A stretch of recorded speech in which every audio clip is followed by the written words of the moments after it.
प्यारे बच्चों, class 10 math में आज हम पहला चैप्टर रियल नंबर्स स्टार्ट करेंगे। आज इस वीडियो लेक्चर में हम इस चैप्टर के बेसिक पॉइंट्स के बारे में जानेंगे।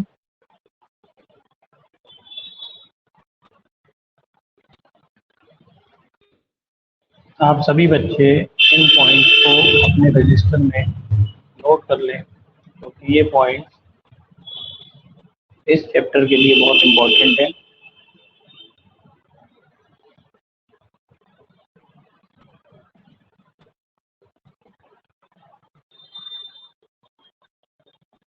पहला चैप्टर है 10th क्लास के लिए। मैं इस वीडियो लेक्चर को हिंदी मीडियम और इंग्लिश मीडियम छात्र दोनों के लिए बना रहा हूँ। तो पहला चैप्टर रियल नंबर, जिसको हम हिंदी में वास्तविक संख्याएं कहते हैं, इसको स्टार्ट करते हैं।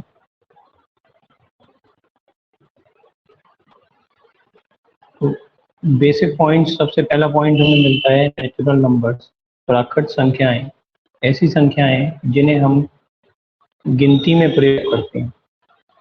जब भी हमें कोई चीज़ गिननी होती है तो हम एक से शुरुआत करते हैं, 1, 2, 3 और आगे तक हम उसको गिनते जाते हैं। तो अगर हम इंग्लिश में बात करें तो इनको हम कहेंगे काउंटिंग नंबर्स, और इसको दर्शाने के लिए हम n का प्रयोग करते हैं। दूसरा पॉइंट हमें मिलता है होल नंबर, यानी कि पूर्ण संख्याएं। अगर हम नेचुरल नंबर्स में एक जीरो को और शामिल कर लें तो वह हमारी होल नंबर्स, पूर्ण संख्याएं बन जाती हैं। तो यहाँ पे लिखा भी हुआ है 0, 1, 2, 3, 4 और आगे तक जितनी भी नेचुरल नंबर्स में गिनती हम करेंगे उसमें केवल एक हमने जीरो ऐड किया है। अगला है इंटीजर्स, यानी कि पूर्णांक। इसमें हम माइनस संख्याओं को स्थान देते हैं, यानी कि माइनस संख्या भी होंगी, जीरो भी होगा और प्लस की संख्याएं जो हम नेचुरल नंबर्स पढ़ रहे थे वो भी। तो एक तरीके से अगर हम इंटीजर्स को देखेंगे तो इंटीजर्स भी एक होल नंबर की तरह काम करता है, जिसमें हमारी नेगेटिव नंबर्स भी हैं, जीरो भी है और पॉजिटिव नंबर भी है।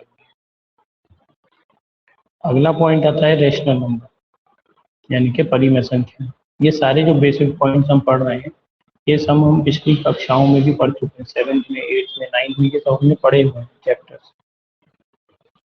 क्योंकि क्लास में रियल नंबर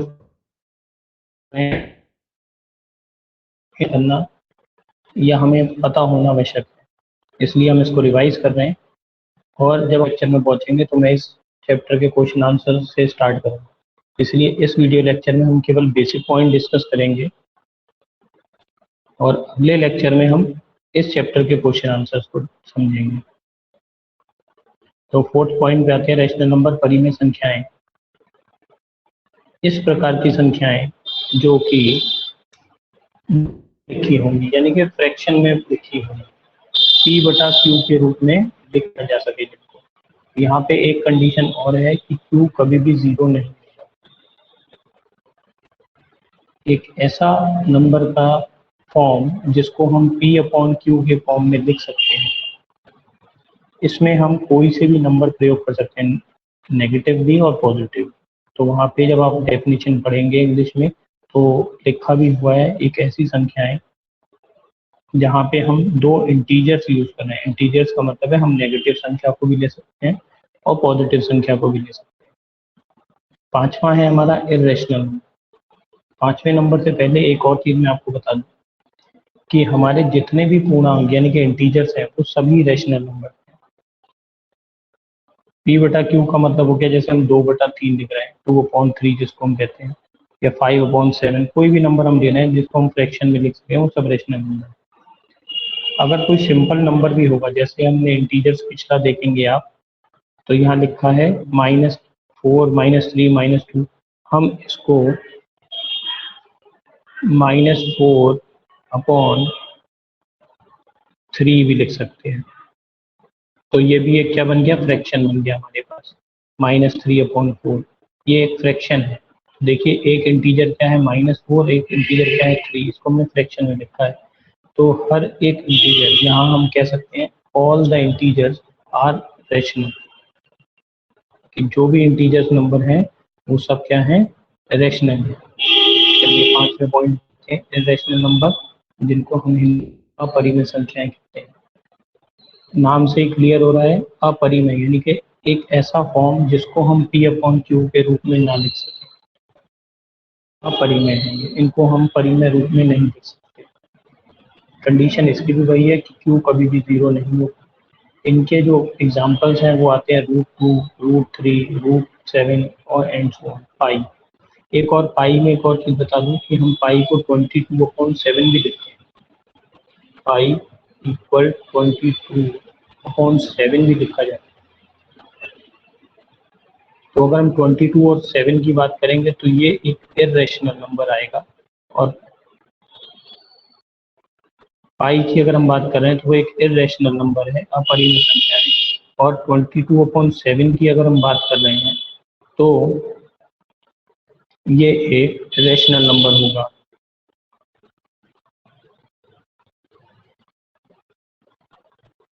पाई एक इर्रेशनल नंबर है और इसी के जो इक्वल में है 22/7, ये एक रेशनल नंबर।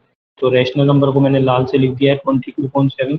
पाई जो है वो इर्रेशनल है कि पाई का जो हम 22/7 मान लिखते हैं ये अप्रॉक्स मान है, ये एक लगभग मान माना जाता है, इसलिए हम पाई की जगह 22/7 का प्रयोग करते हैं। अगला पॉइंट है सिर्फ रियल नंबर, यानी कि यहाँ से हमारा चैप्टर स्टार्ट होता है, वो पीछे के बेसिक पॉइंट्स थे। यहाँ से हमारा रियल नंबर एक चैप्टर स्टार्ट होगा, जहाँ से हम अपने चैप्टर को जोड़ रहे हैं, पिछले जितनी चीज़ें हमने पढ़ी थी। इसको हम आर से लिखेंगे, रियल नंबर्स को। रियल नंबर का मतलब कि आप परिमेय संख्याओं और अपरिमेय संख्याओं दोनों को जोड़ दें या दोनों का समूह बना लें, एक साथ लिखें तो वो एक रियल नंबर का समूह बन जाएगा या वो रियल नंबर्स कहलाएंगे। सिंपल सी डेफिनेशन है, the numbers which include both rational और irrational numbers are known as real numbers. तो जब हम इस चैप्टर को शुरुआत करते हैं तो सबसे पहले हमें मिलता है इक्वलेट डिवीजन लीमा। हम पहले लीमा समझ लेते हैं कि लीमा क्या होता है। लीमा का मतलब है प्रमेय का। Lima is a proven statement that used for proving another statement, यानी कि लीमा क्या है, एक सिद्ध सिद्धांत है, पहले से हम सिद्ध कर चुके हैं किसी चीज को, उसी की सहायता से हम किसी दूसरी चीज को सिद्ध कर रहे हैं, प्रूव कर रहे हैं। एक फॉर्मूला है जिसको हम पहले से जानते हैं। जब आपने डिवीजन सीखा होगा तो आप एक फॉर्मूले को पहले ही पढ़ चुके हैं। जब हम डिवाइड पढ़ते थे, मैं आपको ये पिक्चर दिखा रहा हूँ, मैं पिछले पिक्चर पे फिर वापस जाऊंगा। तो डिवाइड एक हम पढ़ चुके हैं, जब हम डिवाइड सीखा था हमने, तो उसके बाद हमने डिवाइड को चेक करने का मेथड भी सीखा था। वो मेथड यहाँ आपके सामने स्क्रीन पे दिखाई दे रहा है। Dividend equal divisor into quotient plus remainder, Hindi में भाज्य बराबर भाजक गुणा भागफल प्लस शेषफल। ये फॉर्मूला हम पहले पढ़ चुके हैं, यानी कि एक लीमा है कि हम पहले जानते हैं। इसी को हम यूक्लिड लीमा प्रमेयिका से समझेंगे। तो यहाँ पे आप देख रहे हैं पहले परिभाषा लिखी हुई है, समझाया गया है कि अगर हमारे पास कोई दो नंबर है, जैसे मैं दो नंबर सपोज कर लेता हूँ, एक मैंने सपोज कर लिया 22 और एक मैंने सपोज कर लिया 7। ये मेरे पास दो नंबर हैं, एक है 22 और एक 7। तो मैं 22 को कुछ देर के लिए ए मान लेता हूँ और 22 को मैं बी मान लेता हूँ।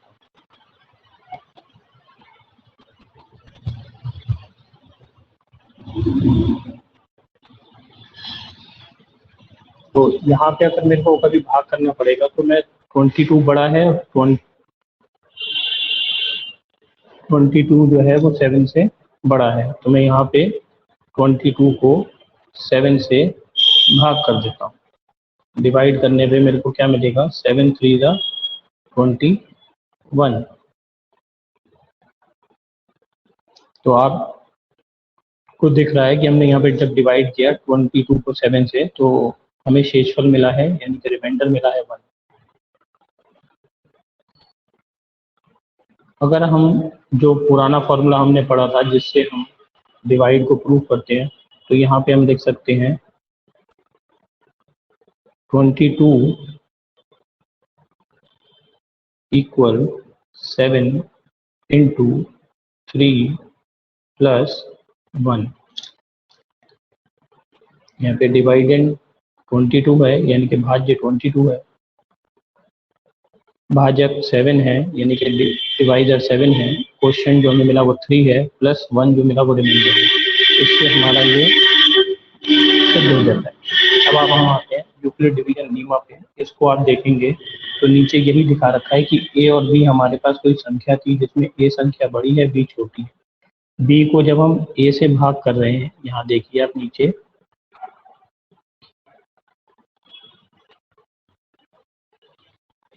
ए और बी हमने कोई दो संख्याएं ली हैं। जब हम बी को बी से ए को भाग करते हैं तो हमें क्वेश्चन के रूप में क्यू मिल रहा है और रिमाइंडर के रूप में आर मिल रहा है, जिसको अब हम इस प्रकार से लास्ट में लिख सकते हैं जैसे आपको यहाँ लिख के दिखाया गया। इस स्टेटमेंट को मैंने और इजी करके लास्ट पिक्चर में आपको यहाँ दिखा दिया। यूक्लिड डिवीजन लीमा आपको यहाँ दिखाई दे रहा है।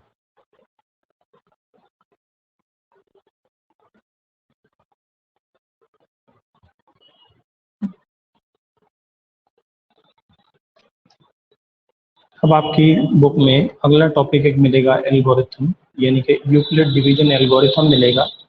पहले हम एल्गोरिथम समझते हैं कि एल्गोरिथम क्या है, फिर हम यूक्लिड डिवीजन एल्गोरिथम की तरफ आगे बढ़ेंगे।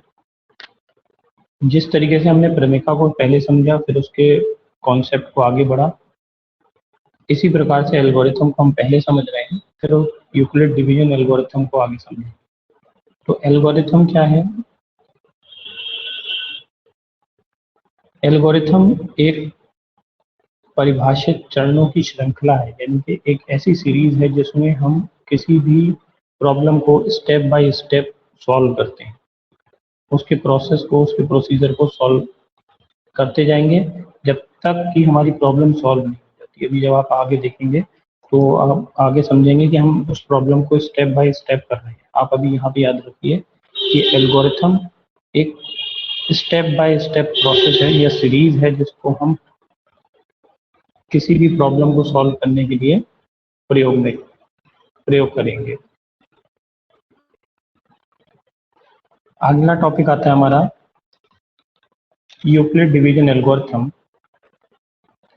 तो एल्गोरिथम आप समझ गए कि well defined series to solve any problem. आप किसी भी प्रॉब्लम को स्टेप बाय स्टेप सॉल्व कर रहे हैं तो वो एल्गोरिथम कहलाता है। यहाँ पे हम यूक्लिड डिवीजन एल्गोरिथम में किन्हीं दो नंबरों के HCF, जिनको हम मासा हिंदी में कहते हैं, HCF फाइंड आउट करने के लिए करेंगे। यहाँ से हमारे क्वेश्चन आंसर्स शुरू होंगे यूक्लिड डिवीजन एल्गोरिथम, जहाँ पे हम HCF फाइंड करेंगे किसी भी दो नंबर्स या तीन नंबर्स के बीच। मैं जब अगली वीडियो पे पहुंचूंगा, इसके बाद मैं जब ये हमारे एक तरीके से लास्ट सेक्शन, लास्ट पॉइंट है पहले पार्ट का, इसके बाद से आपकी बुक में, NCERT बुक में एग्जाम्पल्स और एक्सरसाइज स्टार्ट होगी। तो मैं एक बार फिर से आपको सारे के सारे पॉइंट्स शॉर्ट में फिर से रिवाइज करा रहा हूँ, और फिर एक मेन पॉइंट है वो लास्ट में आपको बताऊंगा, वो एक्स्ट्रा पॉइंट है वो लास्ट में बताऊंगा। मैं एक बार फिर से फर्स्ट पेज से स्टार्ट कर रहा हूँ आपके लिए, और हम फर्स्ट पेज पे पहुँच के फिर से शुरू करते हैं और रिवाइज कर लेते हैं पर कि हमने क्या क्या पढ़ा था। हमने देखिए नेचुरल नंबर्स पढ़े जिनको हम काउंटिंग नंबर्स कहते हैं। होल नंबर्स हमने समझे जिसमें काउंटिंग नंबर्स के साथ साथ जीरो और ऐड होगा जिसको हम W से लिखते हैं।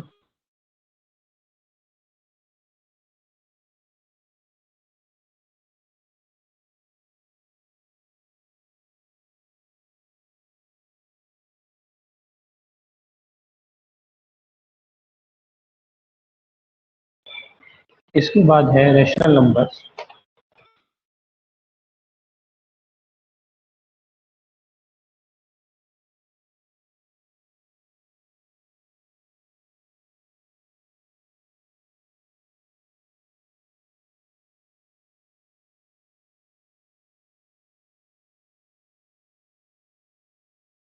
इस प्रकार से लिखेंगे जो कि या तो बहुत लंबे काउंटिंग डेसिमल में होंगे या फिर अंडर रूट में होंगे, जैसे 2, 3 या फिर पाई के फॉर्म में। इसके बाद रियल नंबर यानी कि रैशनल और इरेशनल का कॉम्बिनेशन रियल नंबर्स बनेगा। इसके बाद लीमा पढ़ा हमने। लीमा यानी कि एक ऐसा प्रूवन स्टेटमेंट जिसको हम यूज करेंगे किसी और स्टेटमेंट को प्रूव करने के लिए। इसके बाद हमने यूक्लिड डिवीजन लीमा पढ़ा, जिसमें हमने पिछले ही स्टेटमेंट को, क्योंकि हम लीमा जानते हैं, लीमा का मतलब है पिछले आप किसी स्टेटमेंट से आप नए स्टेटमेंट को प्रूव कर रहे हैं। तो पिछला स्टेटमेंट हम जानते हैं कि डिविडेंड किसी भी डिवीजन के लिए, डिवीजन को प्रूव करने के लिए dividend equal divisor into quotient plus, ये फॉर्मूला हम पहले से जानते हैं।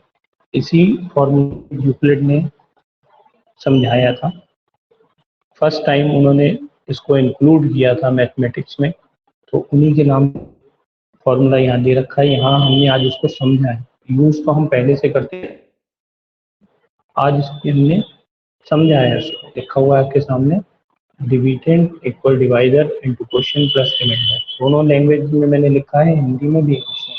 अगर आप इंग्लिश मीडियम के स्टूडेंट हैं तो आप इंग्लिश मीडियम पॉइंट्स को लिख सकते हैं, अगर आप हिंदी मीडियम से पढ़ाई कर रहे हैं तो आप हिंदी मीडियम के पॉइंट्स को नोट कर सकते हैं।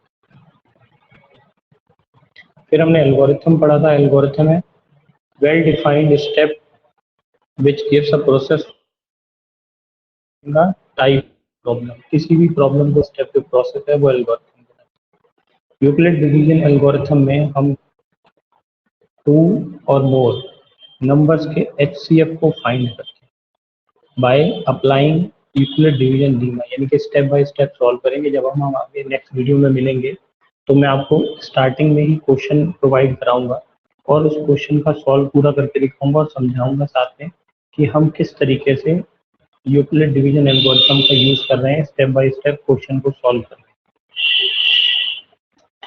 अब आते हैं लास्ट पॉइंट, जो एक्स्ट्रा एक मैंने पॉइंट इसमें ऐड किया है।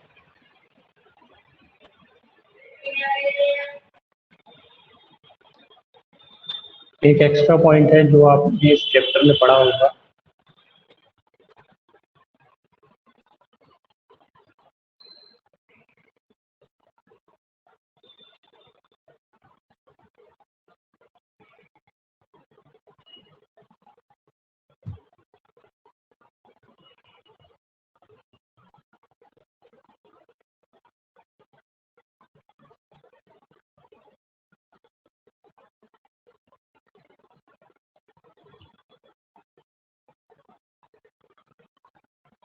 एक एक्स्ट्रा पॉइंट मैं आपको बता रहा हूँ।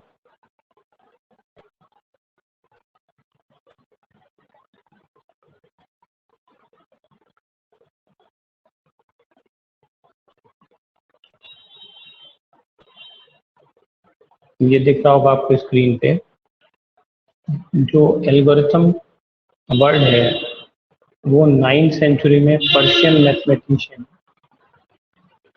मोहम्मद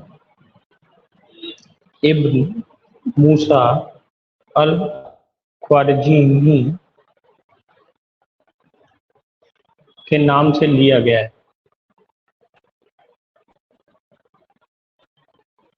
जिसका शॉर्ट नेम हम अल ख्वारिज़मी भी कहते हैं। यहीं से एल्गोरिथम शब्द लिया गया है। इन्होंने सबसे पहले इस एल्गोरिथम को समझाया था। तथा हम एक और चीज़ है जो हम मैथमेटिक्स में इस्तेमाल करते हैं, अलजेब्रा शब्द आपने देखा होगा मैथमेटिक्स